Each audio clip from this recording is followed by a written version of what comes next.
I want to use buttons a lot of times. So do I need to create rectangle again and do the same thing? No, right? No. I want to use the same guy in different places, right? What I'll do is I'll create a component. So this particular icon represents creation of a component. So I'll go ahead and create that. What our components are, they are reusable elements. So now if I make a copy of it, I can do that, right? So whichever component has the title on top of it is actually the master component, and everything else, the copies that you are making, are the instances of it. Okay, and let's now understand what that means.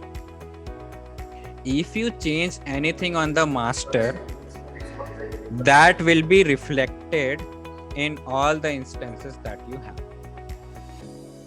Okay, and it cannot be the otherwise.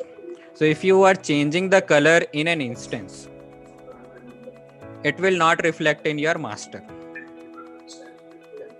So that's the difference between a master component and a instance of it. Okay, so you can change all the properties. You can change the property of text still, right? So I'll go ahead and make it black, and it is done. So you can change in a component, you can change all the properties and sizes. So size is also a property, right? What will be intact is the content. And to be exact with the content, it's just the text. So for example, there is one screen in which I want to put submit button, I can put it. I want to create another screen in which I want to put what?